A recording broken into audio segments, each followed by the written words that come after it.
This is Boston Christopher from Otis, and you are listening to Without Your Head Horror Radio. All right, we are back, and we're joined by John Shiban, who's the writer and the producer of Rest Stop, Don't Look Back, which is available on Blu-ray and DVD September 30th, which is just this Tuesday. I want to welcome you to Without Your Head. Mm-hmm. Thank you very much. Happy to be here. Excellent. So the movie comes out this Tuesday. I've actually seen it, and I'm a big fan of the first one and the second one. Are you? Thank you. Are you happy with like any of the feedback you've gotten so far? I am. You know, I mean, a long time ago I stopped reading reviews, good and bad, just because you never. It's so painful. Either way, and you know, I know there's a lot of fans of the first movie out there, and I hope they all come and join us on the continuing saga here. Mm-hmm. That was actually a question from our message board. Someone was asking if you take notice to the reviews and if they influence you at all. Was there a time in your career when they did? If you would check out the reviews and maybe you'd get upset or you'd be happy or. You know, I was lucky enough to spend 7 years. Actually, my first job was on the X-Files, and I was there for a long time, and that was sort of the beginning of the internet TV show world. You know, it was one of the first shows that had a big fan base on the net, and I would, in the beginning, I would read religiously every one that came in, and you know, as a and I think people can understand this, as a creative person, you're putting stuff out there, you know, you forget the people who liked it, and all you think about are the people who are nitpicking or don't like your particular work. And the reality is, there are as many people out there who like it as don't like it, and it's really about, you know, everybody has an opinion, and that's fine, and it's kind of, but I will say honestly, and I've continued over the years, I will check out, like, for example, on Supernatural, when I was on Supernatural, I would check out the message board to see the fan reactions and to certain things that we try, you know. So it's like, this character is really, they're not in love with this character, and that doesn't mean we would immediately jump and go, you know, oh, we're going to kill him off, but you the hardcore fans who stay with something, and there are those also for the raw feed films who that I will check out. And you know, you put that in. You take it with a grain of salt, but you say that's one other opinion, and you know, maybe they're right. So I will sneak on and pay attention, but I try to avoid getting upset. Right. Right. Well, everybody know you can also check out rawfeed.com. There's a link right up on our website, and you can check out the trailer for Rest Stop, and you can also, there's links on there for the other Raw Feed films like Otis and whatnot. It's a nice website. Yeah, it's pretty cool. Check it out. Yeah, and on the Otis one, which is pretty cool, because you can actually you can take nail guns and saws, and you can hack up the website. Excellent. Oh yeah. That's awesome. Well, we got the splatter Tetris thing on for Rest Stop, so check that out. He's playing Tetris with severed hands and head. I haven't checked that one out. That sounds excellent. Yeah, check that out. It's worth checking out. Right. I won't have to go down to my basement to be playing my Tetris. Exactly. No, was it neater that way, Neil? Exactly. Was the reason for calling it Rest Stop, Don't Look Back, instead of like Rest Stop 2? So like you know, people who weren't familiar with the first one or hadn't seen it yet, you know, they could watch it. Fundamentally, yeah. I really wanted to make a movie here that you could pick up if you hadn't seen the first one. And I think we succeeded in that, and that there's enough information about the backstory that you can, if you happen to miss it, and you know, God forbid anybody missed Rest Stop 1, but if you did, then you could pick it up, and you know, sort of like you know, Resident Evil or something. Let's make that the brand, Rest Stop, and as we continue, and hopefully, knock on wood, there'll be more. You know, they can have their subtitles, but I would always attack it in the same way, which is you don't have to have seen the other ones to follow it, and we wanted to make sure that was clear. I remember when I checked out the original Rest Stop, I had read a lot about it online, like on message boards and on MySpace and whatnot. A lot of people really liked it, and Does that make you? Is that like a good way to get the movies out there, like word of mouth? If people like it on DVD, then like other people talk about it and people buy it, pick it up, rent it, whatnot. It's really the market has changed so much in the last few years, and I actually think that is a better way for movies to be found now. I think, or let me put it this way: that's how people are finding a lot of movies and entertainment through their social networks, through their contacts. They're not reading the New York Times review of movies this week to decide what to do. They're checking out what their friends did, and then going down to the video store and downloading it. So it's really kind of fascinating that it's sort of democratizing the way that people get their media, and that's another reason why I don't worry about bad reviews or good reviews, because it's like people, I think, are more and more are paying less attention to the traditional media and going, hey, all of my friends liked it, so I'll check it out. That's it's really kind of cool. Did you always plan on making a second one, or was it because the first one was so well received? Well, I come from, as I said, my first big job was on the X-Files, and it was like a second film school, and I learned so much from Chris Carter and all the talented people there. And one of the things that, obviously we had to deal with was on a TV show as an ongoing mythology. And I always knew when I did the first movie, I sort of mapped out in my head where these characters could go, what their backstory could be. And so when it was so successful and Warner's came back and said, hey, we want another, I knew, oh yeah, okay, great, now I can reveal where the driver came from. Now I can tell you more about the Winnebago family, because I had sort of mapped that out just as a matter of course, just to write the first movie. Mm-hmm. So was there any particular characters that people really responded well to that maybe you were kind of surprised about, or didn't think that that particular character would be as over with the fans? Well, it's interesting because the two characters who actually never speak are those creepy twins, right? And there's like this cult of the creepy twins out there now that I keep bumping into. It's like, well, we want more of the twins. It's like, and the guys are great. They did such a nice job, and they're not as creepy in real life as they are on screen. But so it was like, oh God, I gotta give more for the twins to do. And we did more on the second movie. We did an extra. We do these DVD extras. And I made sure that I had those twins get some juicy stuff to do. And actually, one of them, one of the twins smiles in one of the extras, which was like, ooh, okay, this will be a good hook, because they're all totally expressionless. So it's like, now they smile, the twins smile. Right. So no, I'm pleasantly surprised about that.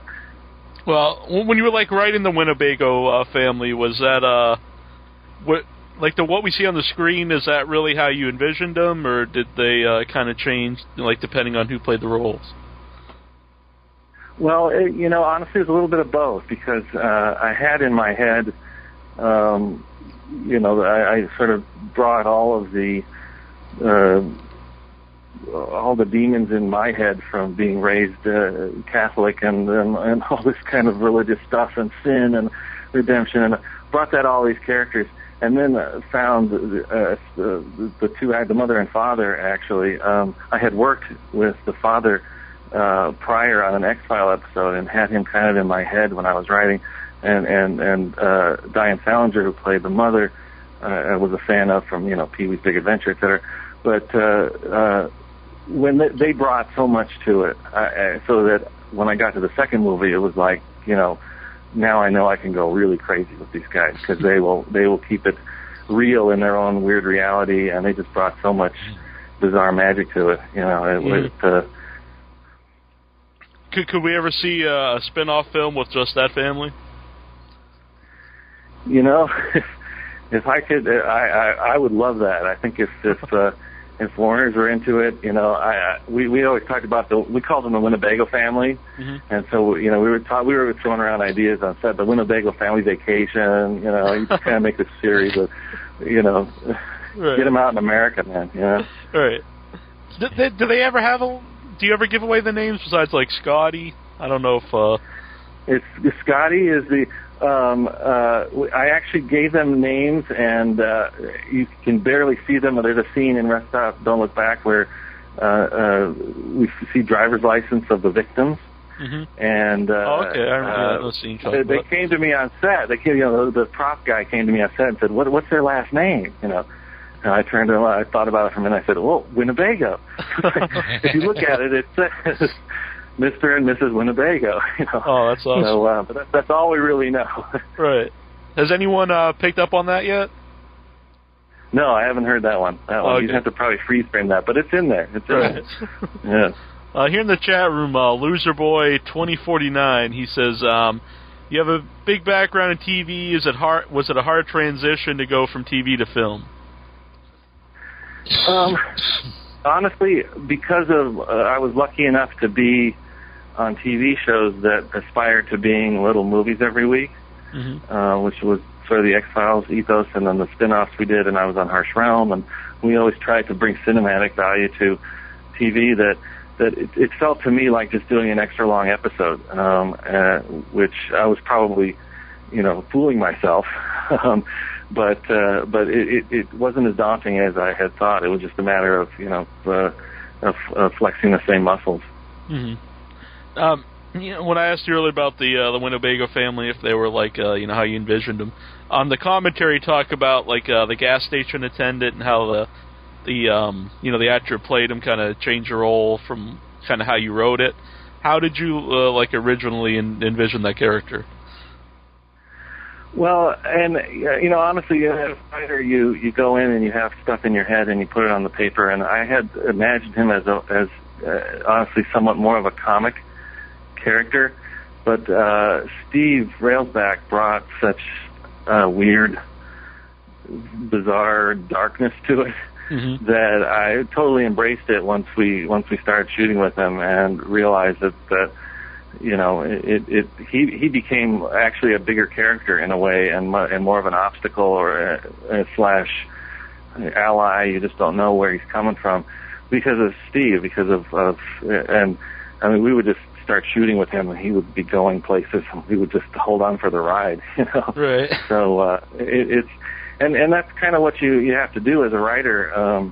You realize that if you want it to be exactly what you have in your head, you write a novel. This is a collaborative art form, this movie making thing, and it's like so I bring the script and the actor brings all their demons and stuff, and then you throw on the cameraman and the director and the music and et cetera, and everybody brings something. So it's exciting because it all gets bigger and comes to life, with this. It's the reason for doing it. It's great. Is it hard to, if you write something and either the actor or the director, they see it a different way and want to change it? Is that ever hard to deal with? Oh yeah, yeah. Right. I mean that's where the stress comes in, and that's because there are no absolutes. There isn't it's not like a math problem. So everybody has an interpretation, and sometimes you come upon actors who want to go one way, and you have to be. You sometimes you fight, and sometimes you trick them into doing what you want. Sometimes you don't get what you want, and that can be really frustrating. But I got to say, on the Rest Stop, Don't Look Back, I think everybody brought it, and I was very pleased with where we ended up on both movies. So that doesn't always happen though, and that's what. Is there anything that you wrote for the movie that you just couldn't film for any particular reason? Honestly, not really. We didn't really have to drop much. I mean, especially on the first movie. Honestly, there were a couple of scenes that we just didn't have the money to get to. I mean, it was a lower budget, and it was a good experience for me because when I got the second movie, I had a better idea of what we could do and the scope, and it was mostly for scope and but. Everything I'm in Albuquerque, New Mexico right now, shooting another episode of another TV show, And you always write, and you end up, there's always something that ends up on the cutting room floor, and I think that's just part of the process. Because when you're as a writer, you're feeling it out, and you think you need certain things, and you absolutely have to have this over here. And then when you see it as a put together, you know, a lot of stuff you may not need, or you didn't need that scene to explain this because the actor did it with their eyes, and you don't need it. And so mostly that kind of stuff has dropped out. But we had a great production team on the movies, and they really made sure we got everything we needed. Yeah. I know in the commentary they mentioned that there was like 3 different actors who played the driver in the first movie. Was that like done on purpose so no one could really tell who's playing them, or was it just, you know, different guys for different scenes better? Well, in the first movie, we wanted him to be basically the sort of the shark in Jaws, where you don't see him for most of the movie. And we did in order to achieve that, we had a photo double character who we would use for certain things, and then we'd have a stunt driver who we'd use for the driving, and we'd have another character for the biting of the finger, et cetera, that kind of thing. It was part practical. It was partly because we were a low budget movie and you know, had to do that, but it was also part to keep him a mystery. So I never intended on seeing his face completely. And so for the shots where he's in the cab of the truck, for example, we would use one guy because he looked as close as we had imagined, but we would always make sure we could hardly see him. The second movie, to build on the mythology, we realized he needed to be a character, and so we cast Breon Davis, who did a great job and sort of embodied all aspects of this guy. Mm-hmm.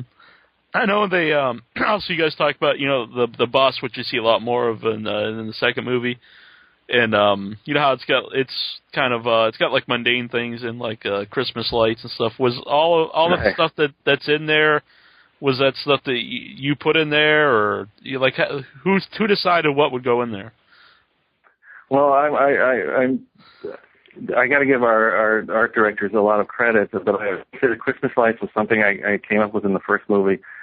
It's just one of those things that popped in my head as you start to imagine the torture chamber, and you go, what is the most commonplace, inane, cheery little thing that you can hang in there? Because I just love, I love irony, and I love throwing, those little things that bring images of Christmas in the midst of all this. So I love the Christmas lights. But we had a great art department team who then went crazy and, put handprints in blood on the ceiling and took 1,000 Polaroids of crew members and stuck them everywhere and found all kinds of great stuff. So, I'll definitely say both films have a great look to them. I was very happy. Yeah. Were you very, very happy? What's it like when you see something that you wrote and you see it like for the first time on screen? It's still I still get tingles. I still get thrilled when I see, even now after over a decade of writing and having things produced. It's like it's great, and when the actors do it and it works, you just go, I don't know. There's no other feeling like it. It's why we keep doing it, because it's just come to life, and you find yourself forgetting that you even did things. You go, wow, that was a nice scene. Who wrote that? It's like, oh, wow, I did. So, no, I mean that's kind of that's the sugar. That's the candy that we get for all this hard work and stuff, and that's why people keep doing it, because when it happens and you see it up there, it's great. It's really great.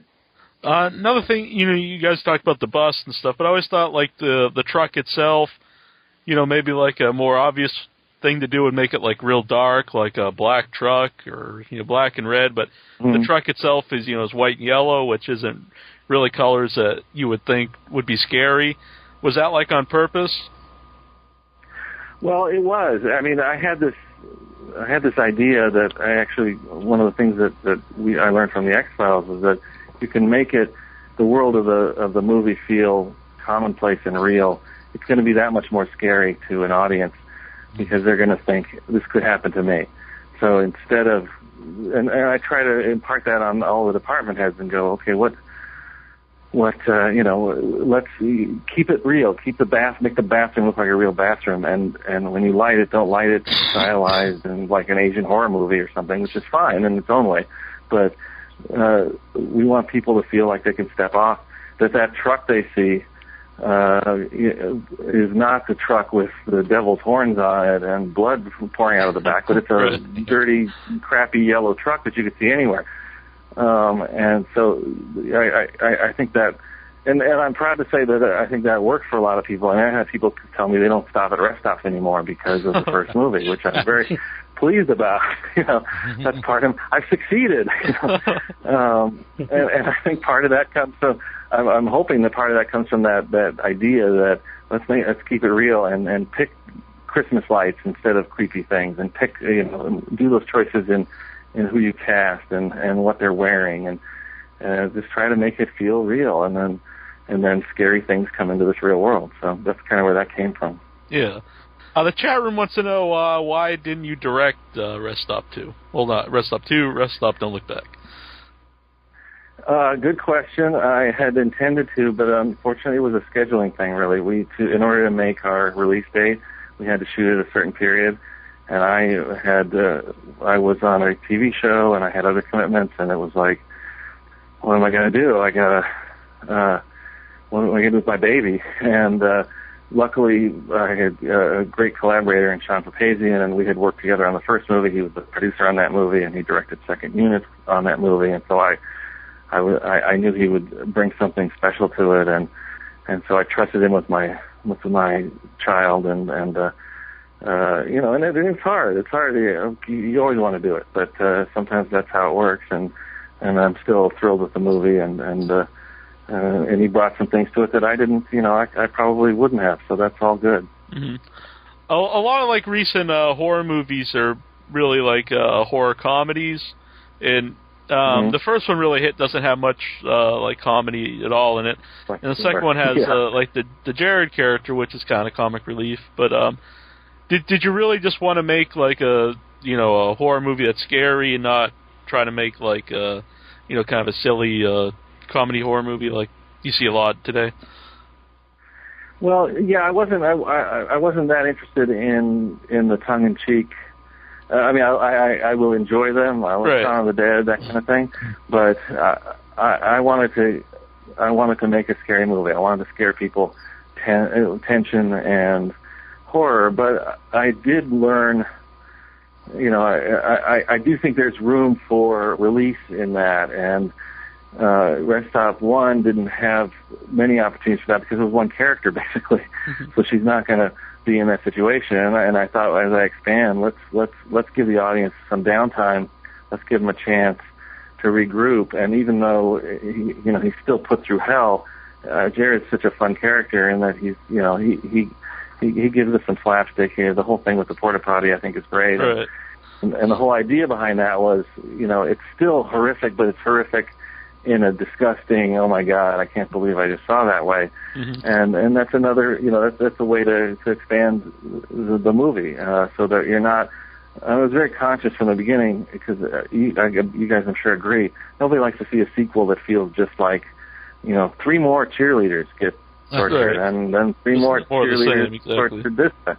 Yeah, so how do you build on that franchise? Well, I think adding this sort of comic relief was a way to do that, and I thought Graham Norris did a great job of bringing to life, my inner nerd. Right. He's covered in many different bodily fluids in the movie. Yeah, that became a joke. What are we going to splash on him next? He gets blood, he gets the porta potties, So that was a lot of fun. Do you yourself believe in ghosts? Do I believe in ghosts? Good question. I not to quote a character I've written before, I want to believe. There've been a couple moments in my life where I thought something really strange just happened, and I felt like there was a presence in the room, kind of thing. And I really, part of me really wishes that were true. Right. But another part of me is the skeptic who says, well, there's no proof. But I would I'm not. The jury's still out with me. I would really, and part of me would like to, just because it means, maybe there's an afterlife. Maybe there is some place I can go. Was did you look into different lore for the ghosts? When you were writing the films, or was it something you were interested in before? Well, honestly, I sort of made a career on that, and so I have tons of research from. I wrote ghost stories for X-Files. I wrote ghost stories, obviously, for Supernatural, and I've always been a fan of that whole thing. So I've always picked out little, when we would drive across country, it's like you get the Haunted Ohio book, and you check out this place or that place, and because it's fascinating, and they're compelling stories, and ghost stories have a lot of emotion to them. So that, I love that. I love because the idea that there's a spirit world and that they have baggage, and now they're coming back for either vengeance or whatever. So. And I did do some specific research for this as well, because I wanted to make it. I find it's always better to start from something that somebody believes, whether or not you think it's true. But if the American Indians believe X, Y, and Z, that's a good place to start a story, because it's probably playing off of some archetype or some deep mythological thing that we all kind of feel, and that's a better place to start, and because those are the ones that get you, because because they're based on something that we all share, So. Yeah. When you're reading about different things, do you find that there's any similar rules to ghosts? A zombie has rules. It's basically they get shot in the brain to die, and until recently they didn't run around. Yeah. But is there any all the different, like you say, the American Indians and maybe other people have ghost stories? Is there any rules that are kind of true to all the different stories? Well, there are, yes. I mean, the idea that spirits haunt certain places, the idea that spirits have they have unfinished business is very common, and that's kind of where the whole idea of the Winnebago family, not to give away too much of what people learn in the movie, but the idea that they have a mission and that the driver is part of that mission, and that you get what you deserve, we got what we deserve, and now we're going to give that out to people. So this idea that they've carried something beyond the grave that they're going to keep doing over and over and over is very common.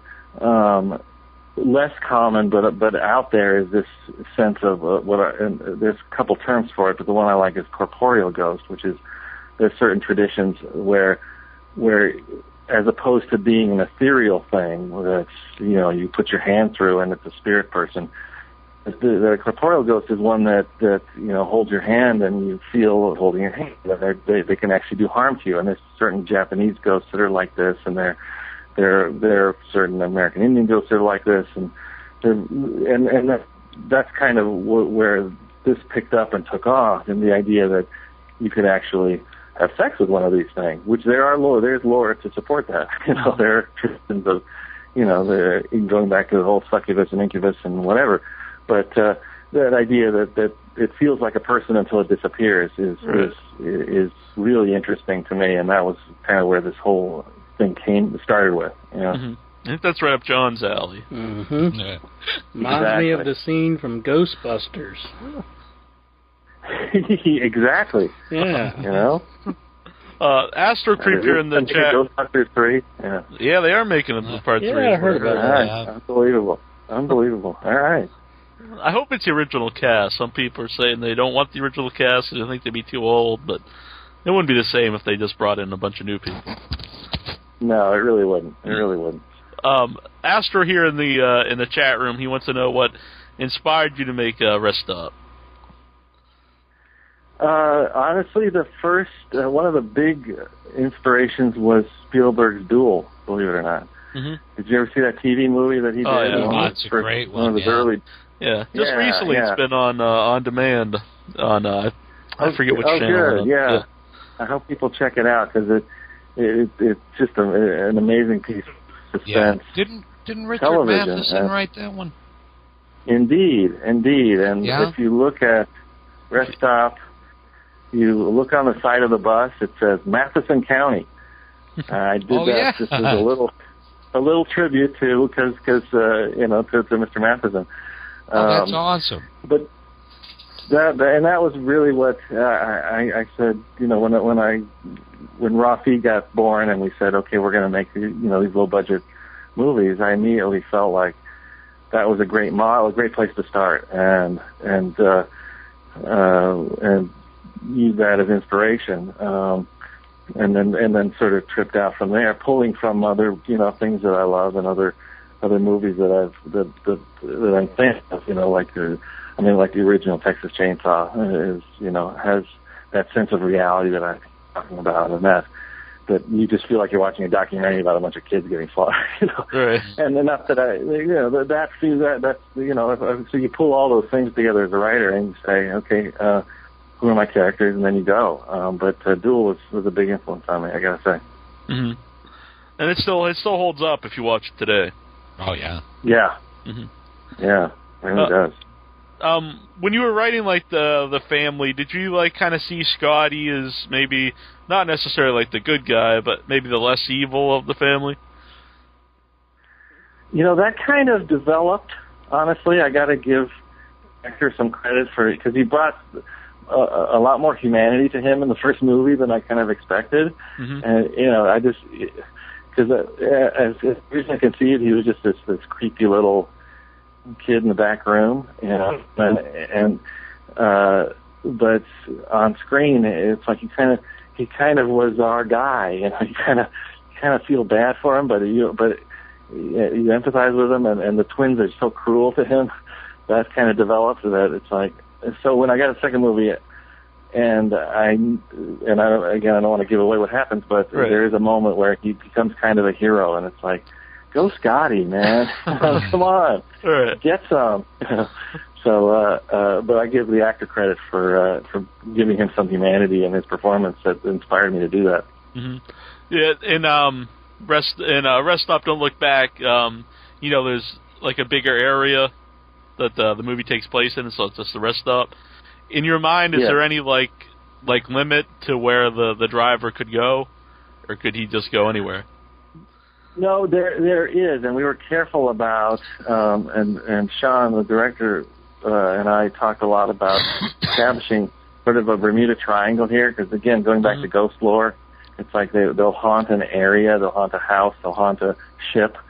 So this guy has, between the gas station, that motel in Rest Stop, Don't Look Back, and of course the rest stop, we kind of mapped out a triangle, and we said, once you enter there, you're in his territory, and if you can get out, you'll be okay, but it's really hard to get out once you got him in. And in future, hopefully, if the franchise continues, we already have ideas about what happens within that triangle in a way to expand the story but keeping that rule. And I was pretty strict about, he's not going to show up in Texas. He just can't get there, Right. I think that's, some of the alternate endings. I always felt like some of them are cool, but, to me, it kind of went against... Kind of broke it. Yeah.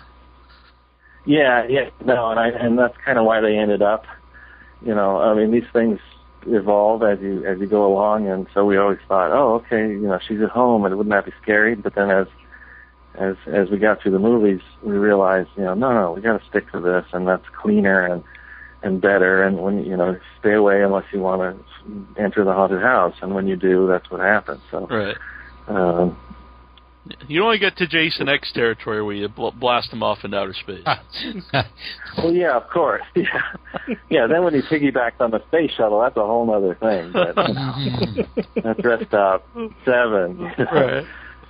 Well, it'll come out this Tuesday on DVD and Blu-ray. Looking forward to the Blu-ray.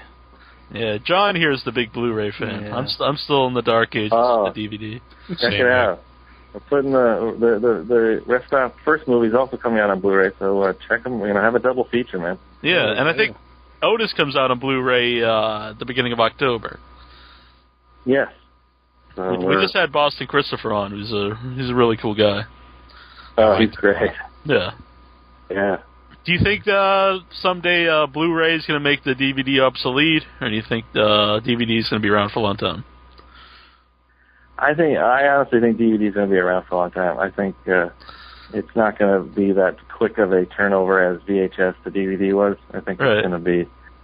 It's not. I like it too, and but it's not such a big leap in technology that I think the majority of people. But I think it'll be there. I think eventually, or something else will come. They'll come up with the chips in our heads, and we'll all just be downloading from the satellite, and we won't have to bother with those chips. Oh man, excellent idea.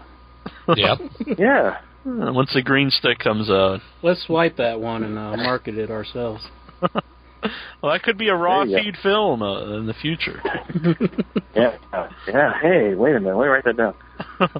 So check out rawfeed.com, and I believe you can pick up the movie pretty much anywhere. Anywhere they sell DVDs, you can. Mm-hmm. Yep. We thank you for coming on tonight. Anything you want to tell everybody out there? Like, why did you go buy the movie? Go, being scared. If you like a little bit of gore and a little bit of sex and a lot of fun, check it out. And if you saw the first movie, I think you'll love the second one. Definitely. Thanks, man. Thanks for coming on. All right. Thank you, guys. Can we keep here just for a second? Hi. This is Herschel Gordon Lewis, and you are listening to WithoutYourHead.com.